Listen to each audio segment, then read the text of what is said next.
Bonjour mon ami, le titre de cette capsule aujourd'hui, c'est lorsque plus devient trop. Lorsqu'on prêche l'évangile, on a tendance à vouloir que nos messages amènent les gens à passer à l'action. Ça peut être prier, se convertir, ça peut être pardonner, ça peut être s'impliquer, ça peut être témoigner, ça peut être donner, ça peut être lire plus la Bible, ça peut être plein de choses. Et on a tendance en fait à avoir un aspect où on amène les gens à être dans le plus. On les invite à lire plus, prier plus, pardonner plus, témoigner plus. Comprenez l'idée.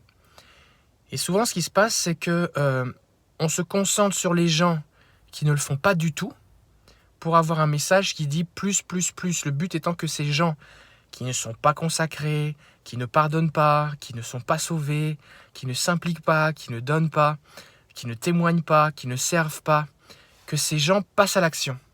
Mais le problème, c'est qu'en fait, on se retrouve avec un message déséquilibré, parce que semaine après semaine, mois après mois, année après année, on a face à nous des gens qui, eux, font déjà ce que Dieu leur demande, sont déjà consacrés, donnent déjà, prient déjà, servent déjà, et ce qu'ils entendent constamment, c'est « vous ne le faites pas assez, il faut le faire plus ».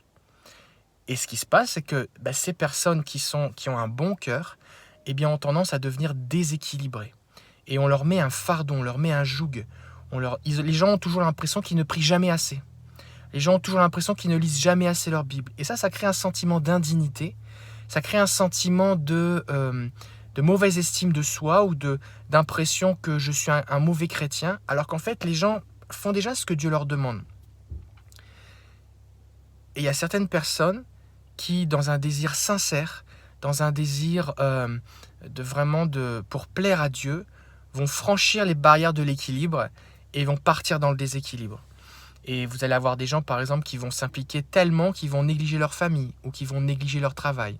Vous allez avoir des gens qui donnent tellement qui vont juste donner trop et qui vont plus prendre soin correctement de leurs affaires ou se mettre dans les difficultés financières. Mais oui, mais c'est pour l'évangile, c'est pour la cause, c'est pour la mission, c'est pour le bâtiment de l'église, ceci, cela. Oui, mais il faut que tu payes ton loyer à côté de ça, que tu t'occupes de tes enfants.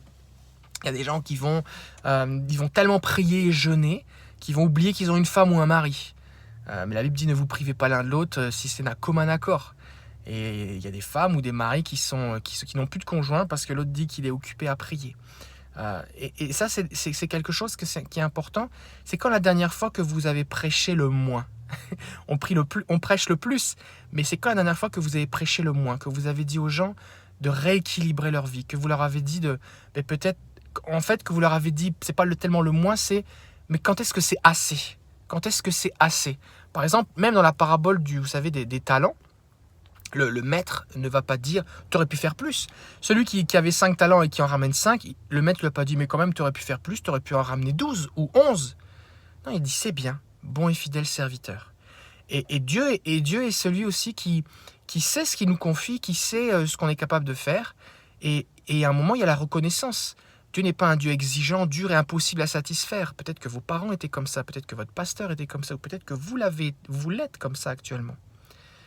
Mais j'aimerais vous encourager à considérer les gens qui sont proches de vous. Et ces capsules sont destinées à ceux qui prêchent l'évangile ou qui sont dans le ministère ou en préparation. Considérez les gens qui sont autour de vous et déjà votre propre vie. Est-ce que votre vie est équilibrée ? Qu'est-ce qui dans votre vie crée un sentiment de frustration, d'insatisfaction parce que vous avez toujours l'impression que c'est jamais assez ? S'il n'y a pas cet épanouissement, cette joie, cette paix, il est possible qu'en fait, c'est pas que vous n'en faites pas assez, mais c'est que vous en faites déjà trop. Ça peut paraître bizarre ce que je vous dis là, mais des fois, par exemple, on dit qu'il faut travailler plus, mais il faut juste aller se coucher pour se reposer. Des fois, on a juste besoin de passer du temps en famille. On a besoin de passer du temps avec notre conjoint. Et on a besoin c'est bien de lire la Bible, mais des fois, on a besoin d'aller prendre le café avec un ami parce que pendant que je lis la Bible, mon ami qui ne connaît pas Jésus, il n'entend pas parler de Jésus. Donc, c'est bien si je lis la Bible toute la journée, mais ce n'est pas comme ça que les gens autour de moi se convertissent.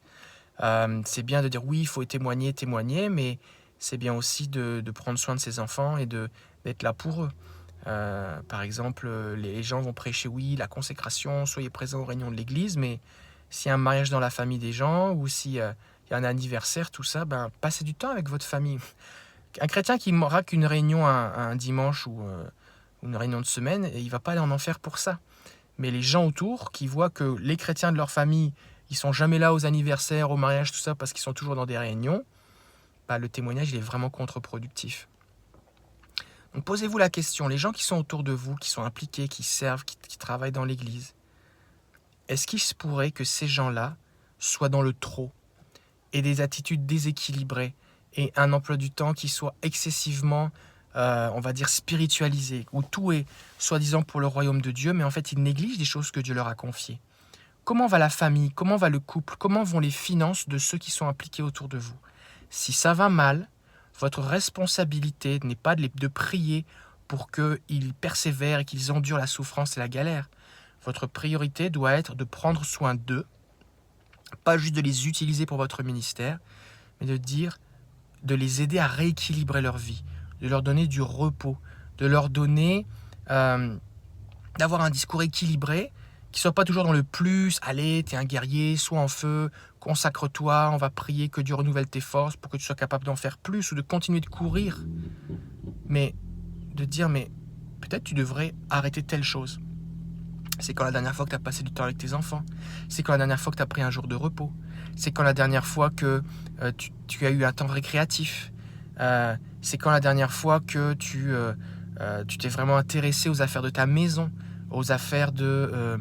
je sais qu'il est dit dans les prophètes, là, oui, vous mettez dans AG, là, vous vous occupez de vos maisons, lambrissez, la maison du Seigneur, il faut faire passer la maison du Seigneur avant. Mais là, on parle d'un contexte où Dieu avait demandé à son peuple de reconstruire le temple, et eux, ils s'occupaient de leur maison, ils ne reconstruisaient pas du tout le temple, d'accord? Mais là, on ne peut pas utiliser ce verset pour dire aux gens arrête de tondre la pelouse chez toi parce qu'il faut que tu viennes faire le ménage à l'église, c'est complètement ridicule.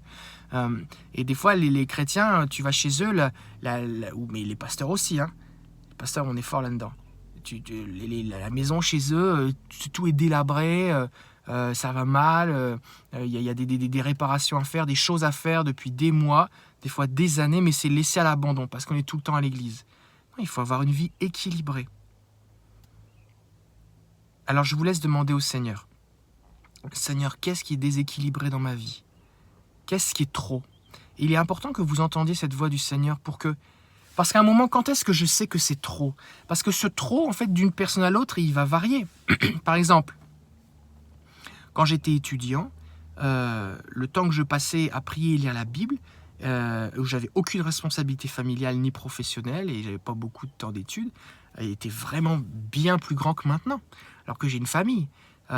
Et donc, je ne peux pas dire, si je priais et que je lisais ma Bible aujourd'hui autant que je le faisais lorsque j'étais étudiant, je pense que j'aurais un problème avec ma famille parce que je n'aurais pas le temps de m'en occuper. Et donc, l'idée, c'est que on ne peut même pas prêcher du haut de l'estrade, de dire voilà, voici le nombre d'heures à partir duquel c'est trop. Parce que ça dépend d'une personne à l'autre. Ça dépend de la saison de sa vie. Ça dépend de tellement de paramètres. Et donc c'est important que vous vous souveniez que notre rôle, oui, c'est de donner soif aux gens, de les encourager à s'approcher du Seigneur, de les encourager à chercher Dieu, mais on ne doit pas leur mettre un joug pour qu'ils se sentent toujours des incapables, des moins que rien ou des demi-chrétiens. Mais vraiment encouragez-les à faire du Seigneur leur délice et à prendre soin de leurs affaires personnelles. Et de cette façon-là, vous vous assurez que les gens sont équilibrés et que l'ennemi aura moins de prise sur leur vie. Parce que si la famille et le couple sont en santé, c'est plus difficile de semer la zizanie, la discorde dans une famille qui est en santé. Dans une famille où il y a des carences, les gens ne se parlent pas, on n'est jamais là, c'est là que l'amertume, l'aigreur se développe et s'installe. Il n'y a pas de communication parce qu'on n'a pas le temps de se parler, parce qu'on est toujours en train de courir. Là, facilement, l'ennemi peut semer des pensées et nous aider à entretenir des pensées, des mauvaises pensées. Donc, ne soyez pas juste des gens qui prêchaient le plus, mais soyez aussi des gens qui amenaient les gens à l'équilibre.